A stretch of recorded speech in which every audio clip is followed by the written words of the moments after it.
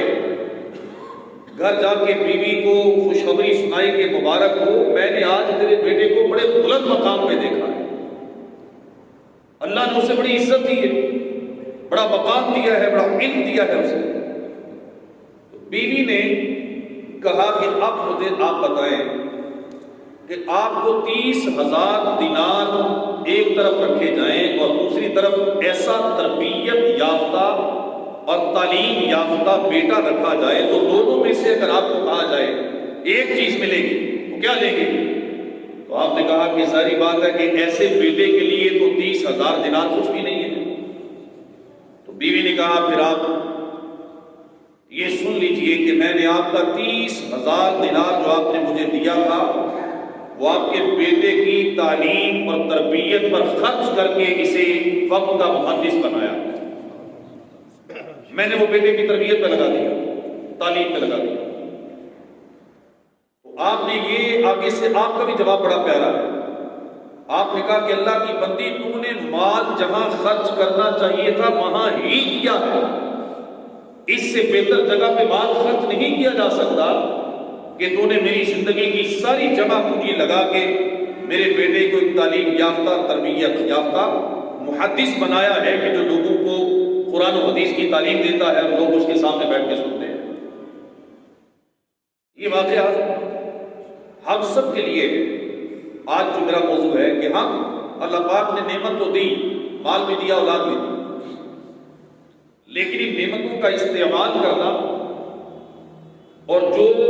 اللہ پاک نے قرآن مجید میں اور نبی کریم صلی اللہ علیہ وسلم نے احادیث مبارکہ میں ہماری تربیت فرمائی اور ہماری ذمہ داری لگائی ہے، ہم اپنا جائزہ لیں کہ کیا ہم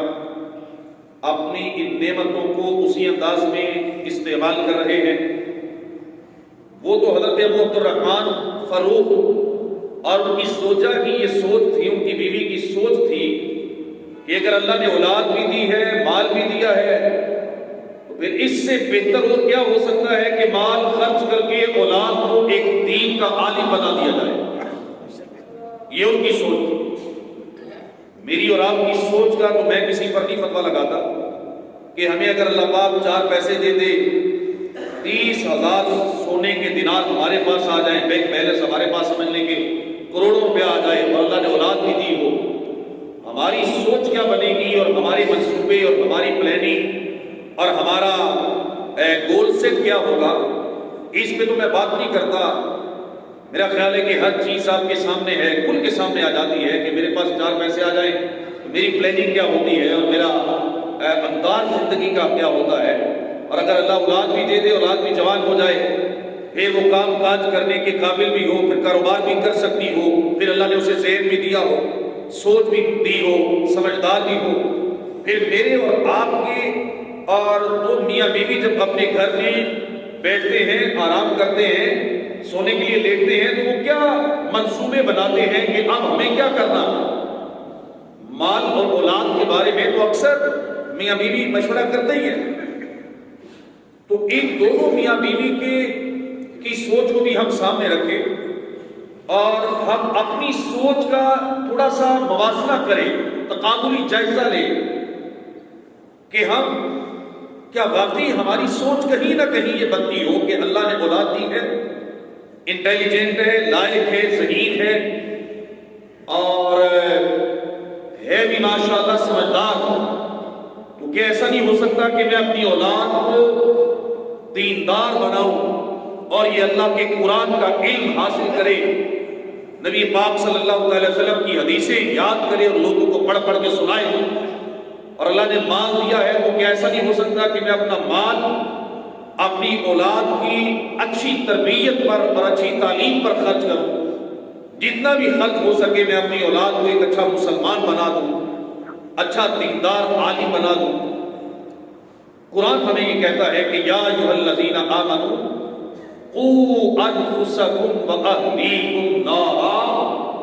وقودھا الناس والحجارہ، اے ایمان والو اپنے آپ کو اور اپنے گھر والوں کو اس آگ سے بچاؤ جس کا ایندھن آدمی اور پتھر ہے۔ دنیا کی آگ لکڑیوں سے جلتی ہے، دنیا کی آگ کا ایندھن لکڑیاں ہیں، کوئلہ ہے، پیٹرول ہے، تیل ہے، لیکن جہنم کی آگ کا ایندھن آدمی اور پتھر ہے، انسان اور پتھر اس میں جلے گے۔ اور میں اس آگ سے اپنے آپ اور اپنے گھر والوں کو بچاؤ۔ اس کی تفسیر میں علماء کرام نے لکھا ہے کہ کیسے بچائیں، طریقہ کیا ہے؟ طریقہ یہ ہے کہ خود بھی اللہ پاک اور اللہ کے رسول کی فرما برداری کر کے اور اپنی اولاد کو، اپنے گھر والوں کو، بیوی بچوں کو بھی اللہ اور اللہ کے رسول کی نافرمانی سے بچا کر انہیں جہنم کی آگ سے بچاؤ۔ اولاد اللہ پاک دے تو پھر بالخصوص والد کا یہ ذہن بننا چاہیے کہ میں اپنی اولاد کی اچھی تربیت کروں۔ روایتوں میں لکھا ہے کہ کسی والد کا اپنی اولاد کے لیے اس سے بہتر تحفہ نہیں ہو سکتا کہ وہ اپنی اولاد کو ادب سکھائے۔ کوئی کہتا ہے کہ فلاں نے اپنی اولاد کے لیے بڑا کمال کر دیا جی، 6 فیکٹریاں بنا دی، فلاں نے جائیداد بنا دی، فلاں نے اتنا بینک بیلنس جمع کر دیا، فلاں نے اسے یورپ کا ویزا دلوا دیا، مستقبل بنا دیا اولاد کا، اس نے اولاد کا مستقبل سنوار دیا۔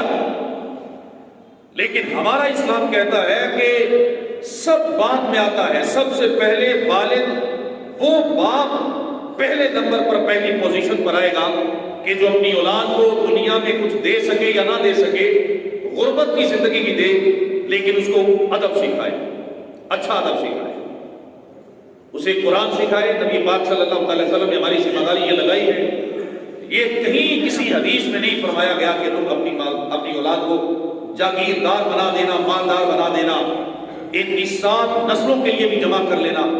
ایک بھی قرآن و حدیث کی کوئی آیت، کوئی حدیث آپ نہیں دکھا سکتے، لیکن یہ میرے آقا نے فرمایا ہے کہ اپنی اولاد کو 3 چیزیں سکھانا، میری محبت سکھا دینا، میری آل کی محبت سکھا دینا اور قرآن سکھا دینا۔ یہ ہر باپ کی ذمہ داری ہے۔ ایک حدیث پاک میں فرمایا تم سب نگران ہو، تمہیں قیامت کے دن اپنی رعایا کے بارے میں پوچھا جائے گا۔ اس حدیث کی شرح میں علماء نے لکھا ہے کہ باپ اپنی اولاد کا نگران ہے، باپ اپنی اولاد کا بادشاہ ہے، اولاد اس کی رعایا ہے۔ قیامت کے دن اللہ کی بارگاہ میں کھڑا کر کے اس سے اولاد کے بارے میں پوچھا جائے گا، بتا تو نے اپنی اولاد کا حق ادا کیا یا نہیں کیا۔ ایک حدیث پاک میں فرمایا گیا قیامت کے دن جب بندہ پہاڑ جتنی نیکیاں لے کے آئے گا تو اس وقت اس کی اولاد، اس کی بیوی اور اس کے گھر والے اللہ کی بارگاہ میں آئیں گے اور آپ کے کہیں گے پروردگار، اللہ کی بارگاہ میں عرض کریں گے ہمارے رب ہمیں اس بندے سے ہمارا حق دلا۔ تو وہ کہے گا کہ میں نے دنیا میں تمہارے لیے اتنا کچھ کیا، کیا تمہارا حق باقی رہ گیا؟ وہ کہیں گے نہیں، ہمیں وہ نہیں چاہیے جو دنیا میں تم نے ہمیں دیا، بڑے بڑے کمرے بنا دیے، مکان بنا دیے، مال دے دیا، نہ، ہم وہ اور کسی حق کی بات کر رہے ہیں۔ پوچھا جائے گا کون سا حق ہے؟ وہ کہیں گے ہم دنیا میں حرام کھاتے تھے، اس نے کبھی ہمیں منع نہیں کیا، اس نے حرام کما کے ہمیں کھلایا، پھر اس شخص کو اتنا مارا جائے گا کہ اس کا گوشت جھڑ جائے گا، پھر اس کی نیکیاں پہاڑ کے برابر لائی جائیں گی، بیٹا آئے گا وہ اس کی نیکیاں لے جائے گا، دوسرا آئے گا وہ لے جائے گا، بیوی آئے گی وہ لے جائے گی، کہ اس نے دنیا میں ہمیں حرام سے نہیں بچایا، نماز کا حکم نہیں دیا، قرآن کا حکم نہیں دیا، اس نے کبھی انگلی سے پکڑ کے ہمیں مسجد میں نہیں لے کے گیا، یہ خود بڑا نمازی بنا پھرتا تھا، میں گھر میں سویا رہتا، کبھی اس نے مجھے نہیں جگایا کہ بیٹا اٹھ کے نماز پڑھ لو، ہم گھر میں حرام کام کرتے تھے، لیکن اس نے کبھی ہمیں نہیں منع کیا کہ ٹیلی ویژن پہ یہ نہیں دیکھنا، یہ نہیں دیکھنا، اس نے کبھی بیوی کو منع نہیں کیا کہ کس کس سے پردہ کرنا ہے۔ قیامت کے دن یہ سارے اس کی نیکیاں لے کر چلے جائیں گے اور اس وقت فرشتے اسے گھسیٹ کر جہنم میں پھینکیں گے اور کہیں گے یہ وہ بد نصیب ہے جس کی نیکیاں اس کے گھر والے لے گئے اور یہ گھر والوں کی وجہ سے جہنم میں چلا گیا۔ یہ ہماری ذمہ داری ہے، میں اور آپ اپنے قدوں پہ یہ محسوس کریں یا نہ کریں، لیکن قرآن و حدیث ہمیں کہتے ہیں کہ اولاد اگر اللہ نے آپ کو دی ہے، یہ اللہ کی نعمت ہے،